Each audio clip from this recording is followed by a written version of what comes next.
دوستوں کے دوست ہیں، بس ہمیں یہ لقب ملنا چاہیے. بولا دوستوں کے دوست ہیں بھائی، بہت آزاد خیالات آدمی ہیں، بڑے زبردست آدمی ہیں. لوگوں کو ہنسانے کے لیے، لوگوں کو شغل میں لگانے کے لیے ہم مستی موجوں میں لگے ہوئے ہیں. کیا حال چل رہا ہے، کیا حال چل رہا ہے میرے محترم دوستوں بزرگوں. زندگی کا ساتھ کس لمحے چھوٹ جائے، کوئی نہیں پتہ انسان، کوئی نہیں پتہ انسان کو. تیاری کیجئے، پیغمبر علیہ الصلوۃ والسلام کے محبت کو اپنے دل پر سایہ دیجئے کہ کیسے اللہ کے پیغمبر کی محبت ہمارے دل پہ سایہ کر جائے، اور وہ سایہ مل جائے کہ اس سایہ کا ایک ایک حصہ وہ مجھے مجبور کر دے پیغمبر کی اطاعت کے اوپر، پیغمبر کی اطاعت کے اوپر ایک ایک حصہ مجھے مجبور کر دے.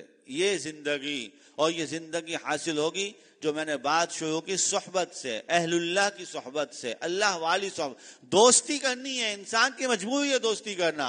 دوست میرا اچھا ہونا چاہیے، دوست میرا نمازی ہونا چاہیے. ارے ایک شرط لگا دیں، یا تو نماز پڑھے گا تو میرا دوست ہے ورنہ دوست نہیں ہے. کتنی شرطیں لگاتے ہیں نا دوستیوں کے اندر. ایک شرط یہ بھی لگا دیں، ایک شرط بڑھا دیں، نمازی سے دوستی ہے، نمازی نہیں ہے تو دوستی نہ ہونے کا یہ مطلب نہیں ہے کہ دشمنی کر لیں. دشمنی نہیں، اسلام کے اندر مسلمان کی نفرت بھی جائز نہیں ہے، دشمنی تو اس سے بہت آگے کا درجہ ہے.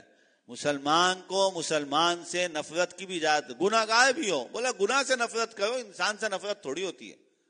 لیکن دوستی اس صورت میں ہوگی کہ جب کوئی نمازی، دوست میرا نمازی ہو. اگر خدا نہ خواستہ کوئی گناہ ہوگا تو نماز پڑھنے آئے گا تو توبہ کی توفیق تو مل جائے گی.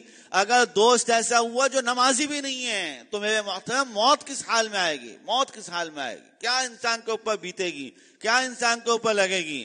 اور پھر نہ قبر کے اندر دوست بچا سکتے ہیں، نہ خاندان بچا سکتا ہے، نہ کنبہ بچا سکتا ہے. کون بچائے گا؟ اعمال بچائیں گے، اعمال.